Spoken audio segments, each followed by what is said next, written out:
The most dangerous judgment is the one made before the truth has a chance to speak. Late afternoon sunlight stretched across the parking lot of a busy gas station just outside Columbus, Ohio, where families filled their tanks before heading home, truck drivers grabbed coffee for the road, and commuters barely noticed one another beyond polite nods. It looked like an ordinary American afternoon until the flashing blue lights reflected across the fuel pumps and transformed routine into silence. Officer Ethan Carter stepped out of his patrol vehicle with the confidence of a man who believed experience had already given him the answer. For nearly a decade he had worn the badge, answered difficult calls, and built a reputation for acting quickly whenever something seemed wrong. Earlier that year he had assisted in several investigations involving people falsely claiming military service to receive discounts or public recognition, and those memories shaped the way he viewed the woman standing quietly beside pump number 6. She wore a dark jacket partially covering an army combat uniform, her hair neatly secured, her posture straight, and her expression calm despite the growing circle of curious strangers surrounding her. Someone had called 911 after insisting she was pretending to be a soldier because she had declined to answer personal questions about her service. The rumor spread through the gas station faster than facts ever could. Cell phones slowly appeared. Conversation stopped. Every eye turned toward the black woman standing alone without raising her voice or arguing with anyone around her. Ethan approached with measured authority. "I need to verify your military status." The woman met his eyes with quiet composure. "Officer, I am willing to cooperate within the limits of my orders." That answer immediately sounded unusual to several people listening nearby. One customer whispered that innocent people should simply answer questions. Another insisted she was hiding something. Ethan heard every comment, and instead of dismissing the growing assumptions, he allowed them to reinforce the conclusion already forming in his mind. "If you are serving, this will be very simple," he said. "Show me identification confirming your status." The woman remained respectful. "Certain credentials cannot be displayed in a public setting. Please contact my command. They can verify everything." Ethan frowned. He had heard excuses before, and they often sounded calm. "I asked for identification, not another story."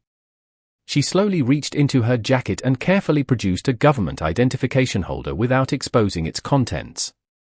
"There is a verification number inside. Your dispatcher can contact the installation directly." Ethan looked at the holder but never reached for it.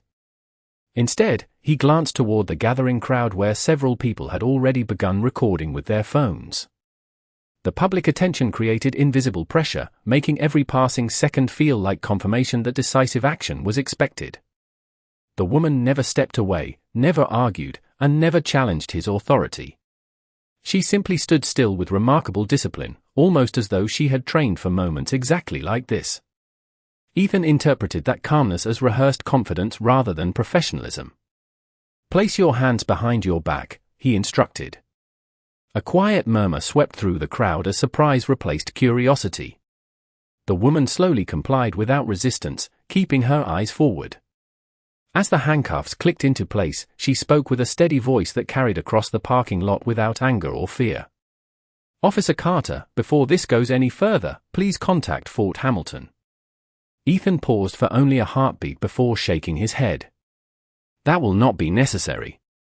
The woman lowered her gaze briefly, then looked toward the entrance of the station as a distant convoy of dark green military vehicles turned onto the road leading directly toward the gas station, their approach unnoticed by nearly everyone except her. 90 minutes earlier, the day had begun with the kind of quiet precision that defined every assignment Captain Maya Brooks accepted without hesitation. The federal installation at Fort Hamilton was already alive before sunrise as military vehicles moved steadily between administrative buildings, soldiers reported for duty, and the familiar rhythm of disciplined routine unfolded beneath a clear Ohio sky. Maya walked across the base wearing her Army combat uniform with the calm confidence that came from years of honorable service rather than the need for recognition. At 36 years old, she had learned that genuine professionalism rarely announced itself. It simply appeared every day, completed the mission, and allowed the results to speak for themselves. Inside headquarters, she was greeted by Colonel James Whitaker, who handed her a secured government document case bearing multiple authorization seals. "This package remains under controlled custody until it reaches the receiving office," he said. "Verification requests are expected, but the contents are never to be displayed outside authorized channels." Maya accepted the case with both hands and nodded. "Understood, Colonel. Chain of custody will remain intact." The colonel offered a brief smile that reflected complete confidence in her judgment. "I have no doubt." Before leaving the building, Maya carefully reviewed the transportation instructions once more. Every page emphasized the same principle.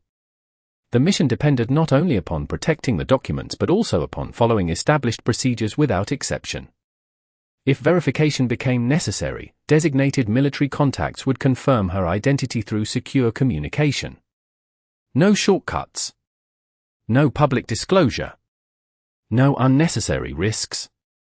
She secured the document case inside her government-issued vehicle and began the drive toward the receiving location several hours away. The highways were calm, lined with summer trees swaying gently beneath warm afternoon sunlight. Country roads gradually gave way to suburban neighborhoods, where ordinary life unfolded without anyone realizing that one passing vehicle carried materials protected by federal protocol. Maya enjoyed the quiet drive, listening only to the steady hum of the engine and the occasional traffic report. She had completed more difficult assignments during her military career, yet she treated this routine delivery with the same level of discipline because experience had taught her that small responsibilities often protected much larger missions. About halfway through the trip, the fuel gauge dropped lower than expected. She checked the navigation system and located a busy gas station just a few miles ahead. It seemed like the perfect place to make a brief stop before continuing toward her destination. She pulled beside pump number 6, secured the government vehicle, and remained aware of the document case resting safely inside according to protocol. After beginning the fuel transaction, she stepped inside the convenience store to purchase a bottle of water and a cup of black coffee. The cashier noticed the partially visible army uniform beneath her lightweight jacket and thanked her sincerely for her service. Maya smiled politely. "Thank you. I appreciate that." She declined the offered military discount because verification procedures required official confirmation before accepting any benefit connected to her service. The cashier respected her decision without asking further questions. Unfortunately, another customer standing nearby interpreted her quiet professionalism very differently. He watched her leave the counter, glanced at the uniform beneath the jacket, and frowned with visible suspicion. As Maya returned toward her vehicle carrying nothing more than coffee, water, and a receipt, the customer quietly reached for his phone. Within moments he reported what he believed was a case of stolen Valor, convinced he was helping protect the honor of the military. Maya never heard the call being placed. She simply resumed fueling her vehicle, unaware that a misunderstanding built entirely upon assumption had already begun moving toward her with flashing blue lights. Officer Ethan Carter had started the morning believing it would be another routine shift, but routine had become a rare luxury during the previous several months. Reports involving individuals falsely claiming military service had circulated throughout central Ohio, and local departments had received reminders encouraging officers to remain alert whenever suspicious complaints involved stolen Valor or fraudulent identification. Although those cases rarely resulted in major arrests, they had quietly shaped Ethan's instincts. At 34 years old, he took pride in responding quickly, believing hesitation often allowed problems to become larger than they needed to be. His supervisors appreciated his initiative, but more than once they had reminded him that confidence should never replace verification. Sergeant Michael Donovan repeated the same advice during the afternoon briefing. "Every situation has its own facts," he told the patrol team while reviewing dispatch updates on the large monitor. "Listen carefully, verify first, and remember that assumptions are never evidence." Ethan acknowledged the instruction along with everyone else, although part of him believed experience had already taught him how to recognize deception before it fully unfolded. After leaving the station, he spent the next several hours answering ordinary service calls. He helped an elderly driver whose battery had failed in a grocery store parking lot, directed traffic around a minor construction delay, and responded to a neighborhood complaint that turned out to be nothing more than loud lawn equipment. The afternoon passed quietly until his patrol radio interrupted the silence. Dispatch reported a possible stolen Valor complaint at a busy gas station just outside the city limits. The caller claimed a woman wearing what appeared to be an army uniform had refused to identify herself after being questioned by several customers. Dispatch also noted that multiple witnesses remained on scene and believed the woman might be impersonating military personnel. Ethan immediately remembered the training bulletins discussing similar incidents. Unit 12 responding, he answered without hesitation before activating his emergency lights. During the short drive he replayed previous encounters in his mind, reminding himself that people attempting deception often remained unusually calm. To him, confidence sometimes looked more suspicious than nervousness. When he arrived, the scene appeared almost exactly as dispatch had described. Several vehicles surrounded the fuel pumps while a small crowd stood watching one woman beside a government-issued sport utility vehicle. She wore a lightweight jacket over an army combat uniform and continued fueling the vehicle without speaking to anyone nearby. Nothing about her posture suggested panic. Instead, she stood with remarkable discipline, almost as though she had intentionally separated herself from the growing attention around her. Ethan stepped out of his patrol vehicle and immediately noticed several people holding their phones at chest level, quietly recording the interaction before he had spoken a single word. One customer approached him quickly. "Officer, she would not answer simple questions about where she served," the man insisted. "Real soldiers are proud to talk about it." Ethan nodded politely but did not immediately respond. Instead, he looked toward the woman once again. She calmly closed the fuel cap, picked up the secure document case resting inside her vehicle for only a brief moment before placing it carefully back into the passenger compartment, then locked the door with deliberate precision. Every movement reflected discipline rather than uncertainty, yet Ethan interpreted that discipline through the lens of the complaint he had already accepted as credible. He walked toward her with measured authority, unaware that his first impression had already become the foundation for every decision he was about to make. The moment Officer Ethan Carter stopped a few feet away, the conversations around the gas station faded into an uneasy silence. Captain Maya Brooks turned toward him with the same composed expression she had carried throughout the afternoon, neither defensive nor confrontational. She understood that questions sometimes accompanied a military uniform worn beyond the gates of a federal installation, but she also understood that procedure existed for a reason. Ethan introduced himself professionally before explaining that he had received a complaint questioning whether she was legitimately serving in the United States Army. Maya listened without interrupting. When he finished, she answered in a calm and respectful tone. "Officer, I understand your concern. I can provide a verification process through my command. They will confirm my identity immediately." Ethan studied her face carefully, searching for hesitation or uncertainty, but found neither. Instead, her confidence only strengthened the belief that she had rehearsed this explanation before. "Why can you not simply show me proof?" he asked. Maya glanced briefly toward her secured government vehicle before looking back at him. "Because the credentials I am carrying today fall under controlled handling procedures. I cannot expose protected identification in a public parking lot. However, the verification number inside my credential holder connects directly with my installation. Your dispatcher can confirm everything within minutes." Several bystanders exchanged doubtful looks. One man quietly remarked that anyone could invent a complicated story. Another woman folded her arms and shook her head as though the explanation itself sounded suspicious. Ethan noticed their reactions. Without realizing it, the opinion surrounding him began carrying almost as much weight as the facts directly in front of him. Maya slowly removed a government credential holder from an inside pocket and held it where Ethan could clearly see it without exposing any restricted information. "Please do not open this here," she said. "The contact number inside is authorized for law enforcement verification. That is the proper procedure." Ethan looked at the holder but made no attempt to accept it.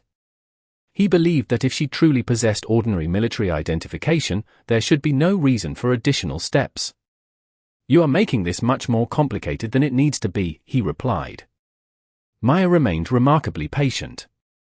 "No, officer. I am following the same procedures that I was ordered to follow less than 2 hours ago. Her answer was sincere, measured, and completely consistent, yet Ethan interpreted it as deliberate avoidance. A teenager standing near the convenience store quietly began live-streaming the encounter, while another customer whispered that the officer had probably uncovered another impersonator. The comments spread through the growing crowd, each assumption reinforcing the next until suspicion seemed to replace evidence. Maya noticed the phones pointed toward her but showed no sign of embarrassment or frustration. Years of military discipline had taught her that emotional reactions rarely improve difficult situations.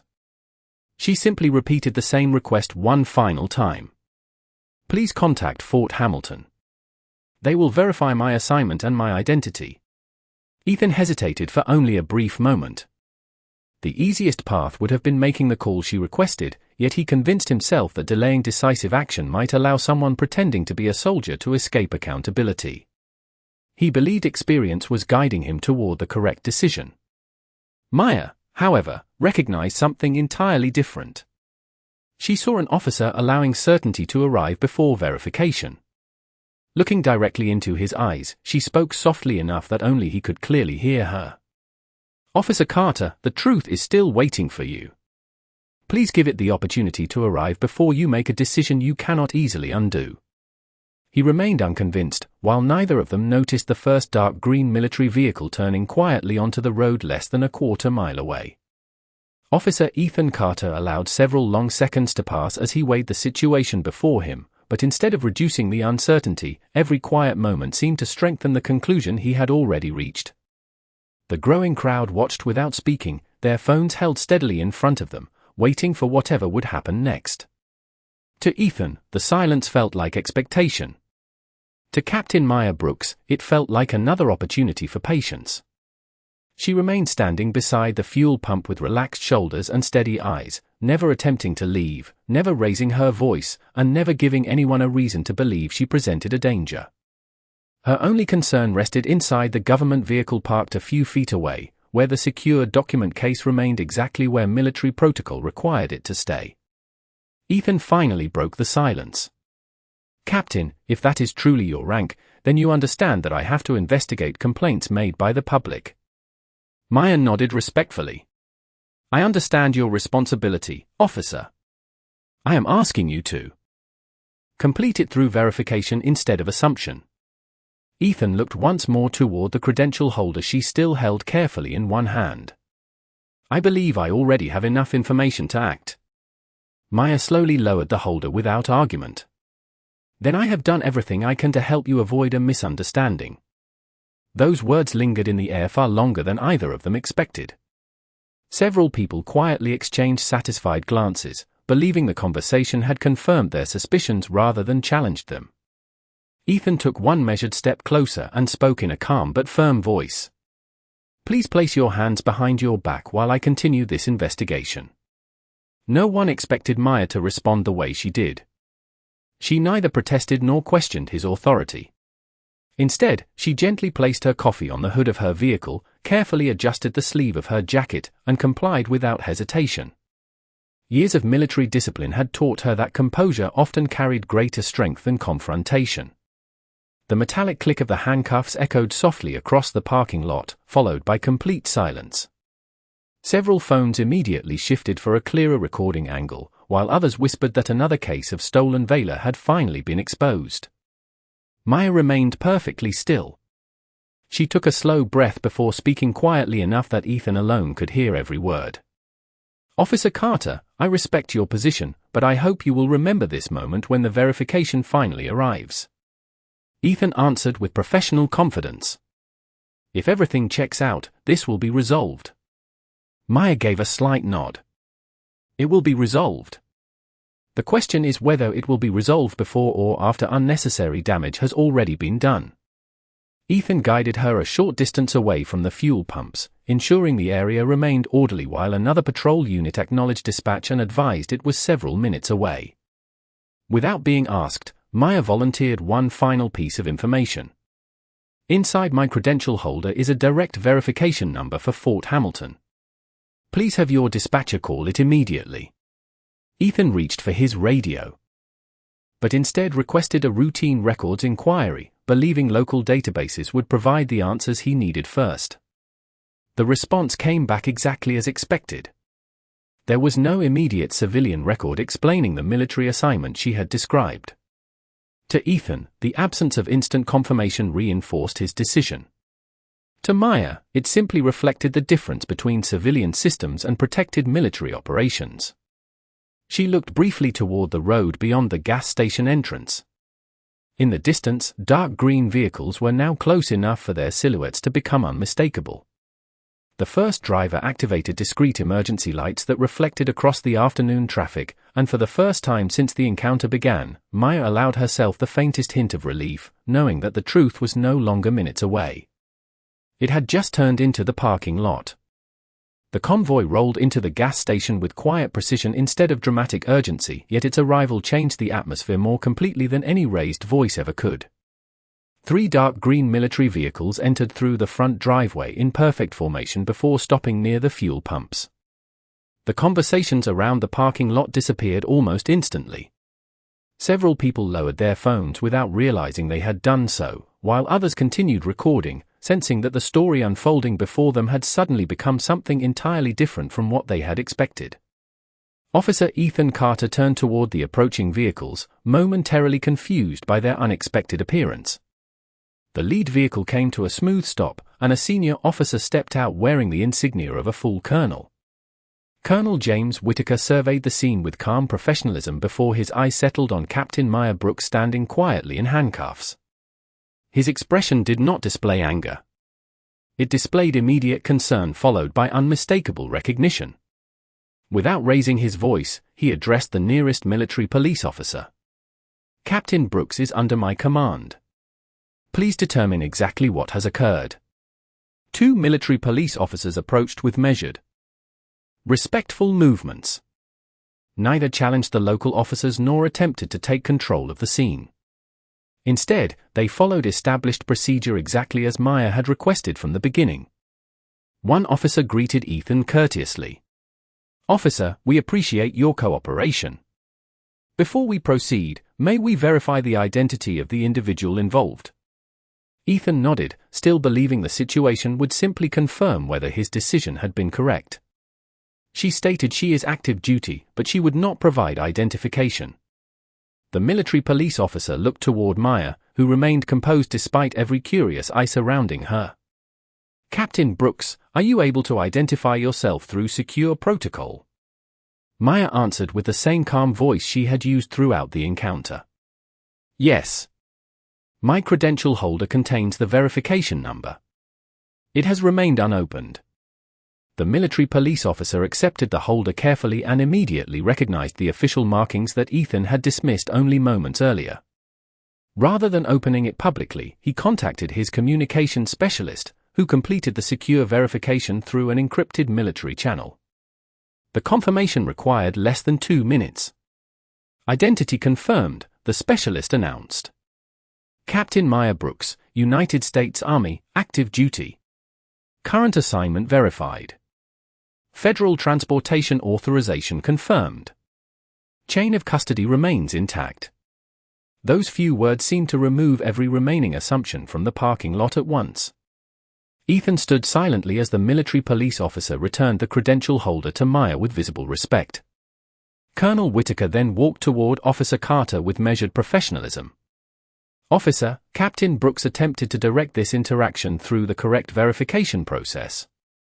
That procedure exists specifically to prevent misunderstandings involving protected assignments." Ethan looked from the colonel to Maya, replaying every moment of the encounter in his mind. He remembered the credential holder he had refused to examine, the verification number he had chosen not to call, and the repeated opportunities she had offered to confirm her identity before making any decision. Maya never displayed satisfaction or resentment. Instead, she quietly said, "Colonel, Officer Carter was trying to fulfill his responsibility. I only wish the verification had come before the conclusion." Colonel Whitaker nodded slightly before addressing the military police officers once more. "Please document the timeline exactly as it occurred. Every interaction matters because procedure protects everyone involved." Around them, The crowd that had once seemed so certain now watched in complete silence, while the phones that had captured suspicion were now recording something far more powerful. The truth had arrived without shouting, without force, and without humiliation. It had simply followed the procedure that had been available from the very beginning. The military police officers completed every step with the same discipline that had defined the entire verification process, documenting times, observations, and statements without assigning blame before the facts had been fully organized. Captain Maya Brooks remained composed as one officer respectfully removed the handcuffs and confirmed that the secured government document case had never left authorized custody. She immediately inspected the case, verified that every federal seal remained intact, and quietly thanked the officer for protecting the chain of custody once the proper procedures had finally been followed. Colonel James Whitaker watched the exchange before turning his attention back to Officer Ethan Carter. His voice remained calm, carrying the quiet confidence of someone who understood that leadership required clarity rather than emotion. "Officer Carter," he said, "our procedures are not designed to make verification more difficult. They exist because certain assignments cannot be confirmed through ordinary public methods." Captain Brooks attempted to direct this encounter through the exact process created for situations like this. Ethan listened without interrupting. For the first time since arriving at the gas station, he realized that every request Maya had made had been an invitation to verify rather than a refusal to cooperate. The military police communications specialist approached with a printed confirmation sheet and handed it to Colonel Whitaker. Timeline verified. Secure contact logs confirm that Fort Hamilton never received a verification request from local dispatch before detention occurred. Those words landed far heavier than any criticism could have. Ethan immediately understood what had happened. He had relied on assumptions formed by a public complaint instead of taking the additional few minutes required to confirm the truth through the resources that had been placed directly in front of him. Around the parking lot, the bystanders who had confidently repeated accusations only minutes earlier had grown noticeably quieter. Several lowered their phones, while others continued recording with entirely different expressions. The story they believed they had witnessed no longer existed. In its place stood a lesson about how quickly confidence could replace evidence. Maya noticed the uncomfortable silence surrounding the crowd, yet she did not address anyone recording. Her attention remained focused on the officers involved because she understood that accountability belonged inside professional institutions before it belonged anywhere else.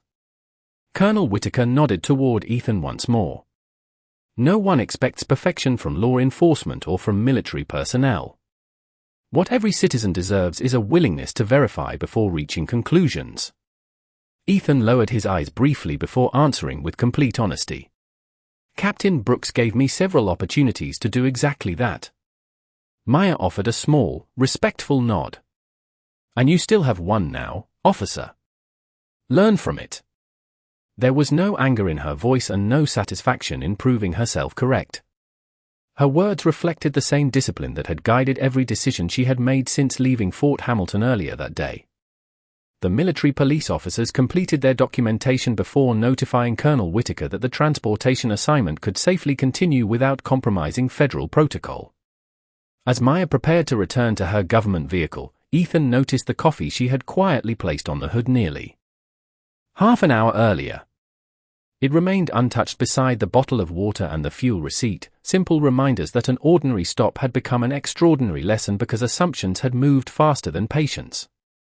Watching her calmly collect those everyday items before resuming her mission, Ethan finally understood that true authority had never announced itself through rank, uniform, or command. It had revealed itself through restraint, professionalism, and an unwavering commitment to the truth even when no one else had been willing to wait for it. Within 48 hours, the incident at the gas station had moved far beyond a single misunderstanding in a parking lot.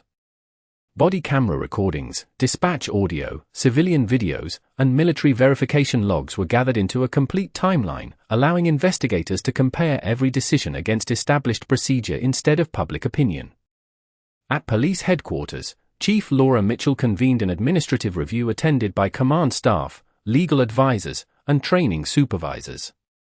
Officer Ethan Carter sat quietly at one end of the conference table, no longer attempting to defend his actions through confidence alone. He had watched the recording several times before the meeting began, and with each review he noticed another opportunity where a simple verification call could have prevented everything that followed. The evidence revealed the same consistent pattern from beginning to end. Captain Maya Brooks had never refused cooperation. She had repeatedly offered a secure method to verify her identity. She had remained respectful throughout the encounter. Most importantly, she had never attempted to leave, conceal evidence, or interfere with the investigation. Chief Mitchell looked around the room before speaking. This review is not about assigning blame for making contact with a citizen after receiving a complaint. Officers are expected to investigate concerns presented to them. This review exists because verification procedures were available, explained, and repeatedly offered before enforcement decisions were made. No one challenged her conclusion because every recording supported exactly those facts. Colonel James Whitaker attended the meeting through a secure video conference from Fort Hamilton. His remarks remained measured and professional. Captain Brooks has not requested disciplinary action against Officer Carter. Her only request is that this event be used to strengthen future training so that established verification procedures receive the attention they deserve. Several people around the table looked toward Ethan, surprised by the absence of anger or demands for punishment. Captain Maya Brooks herself joined the meeting a few minutes later. She entered wearing her Army service uniform, greeted everyone politely, and accepted the invitation to speak. Every profession depends on public trust, she began. Military personnel trust law enforcement. Law enforcement trusts military personnel. Citizens trust both. That trust becomes stronger when procedures are followed consistently, especially during uncertain situations. The room remained completely silent as she continued. The issue was never that questions were asked. Questions protect communities. The problem began when assumptions quietly replaced verification. Ethan listened carefully, recognizing that every sentence described the exact moment his judgment had shifted away from evidence. Maya looked directly toward him without hostility. Officer Carter, I believe you intended to serve your community. I also believe that experience can sometimes convince any professional that they already know the answer before gathering every fact. That risk belongs to all of us, not only to law enforcement.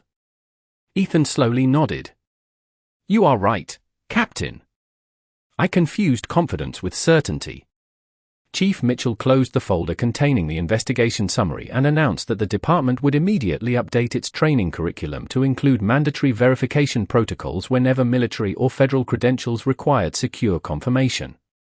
The recommendation received unanimous approval. As the meeting concluded, Maya quietly thanked everyone for treating the review as an opportunity to improve rather than simply an occasion to criticize. Walking out of headquarters together, Ethan paused beside her. Captain Brooks, I cannot change what happened at that gas station. Maya offered a calm smile. No one can change yesterday, officer. The only question that matters now is whether tomorrow becomes wiser because of it. Her words lingered long after they stepped into the afternoon sunlight, reminding everyone present that the strongest form of accountability was not humiliation, but the willingness to transform a painful mistake into lasting professional growth. 6 months later, the auditorium at the Central Ohio Regional Law Enforcement Training Center filled with newly promoted officers, military police representatives, federal investigators, and academy instructors gathered for a joint seminar on professional decision-making. The presentation displayed on the large screen behind the podium carried a simple title, Verification Before Conclusion. There were no dramatic headlines, no photographs of the gas station, and no names identifying anyone involved. The purpose of the seminar was not to revisit embarrassment but to strengthen the habits that protected both public trust and professional integrity. Captain Maya Brooks stood at the front of the room wearing her Army service uniform with the same quiet confidence that had carried her through every stage of her military career. She did not begin with regulations or legal language. Instead, she asked a single question that settled over the room like complete silence. How many lives can change because one person decides they already know the answer? No one immediately responded. The question required reflection rather than speed. Maya allowed the silence to remain before continuing. Every day, professionals across this country make decisions with incomplete information. That reality will never change.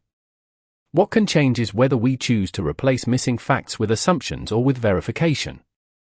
Several officers took notes while instructors nodded in agreement. Sitting quietly in the front row was Officer Ethan Carter.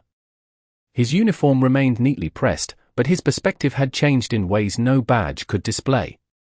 During the previous 6 months he had completed additional procedural training, participated in policy reviews, and volunteered to help update field verification guidance for encounters involving military and federal personnel.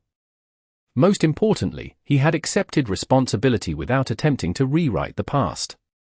When Meyer invited questions from the audience, Ethan slowly stood. Every eye in the auditorium turned toward him. He took a measured breath before speaking clearly enough for everyone to hear. 6 months ago, I believed experience alone could guide my judgment. I received multiple opportunities to verify the facts before making a decision, and I chose confidence over procedure. I was wrong. The room remained completely silent as he continued. Captain Brooks treated me with more professionalism than I deserved that day. She reminded me that verification protects officers just as much as it protects citizens. That lesson changed the way I perform every duty I carry today. Meyer thanked him with a respectful nod. Growth begins when accountability becomes stronger than pride. After the seminar ended, several academy recruits approached Meyer to thank her for sharing the experience. Others spoke with Ethan, asking practical questions about recognizing the moment when confidence begins replacing curiosity. Their conversations continued long after the scheduled program had ended because everyone understood they had witnessed something more valuable than a lecture. They had seen 2 professionals choose learning over resentment and responsibility over blame. As the auditorium gradually emptied, Meyer paused near the entrance and looked back at the rows of chairs where future officers had spent the afternoon listening instead of assuming. Ethan joined her for a final handshake before returning to his department. Neither of them spoke about the gas station anymore because the location itself no longer mattered. What remained was the lesson it had created. Respect is never determined by appearance. Authority is never strengthened by assumption. Justice does not begin when someone wins an argument. Justice begins the moment a person is willing to stop, verify the truth, and allow dignity to guide every decision. Because the strongest badge any professional can ever wear is the humility to let facts speak before judgment ever does.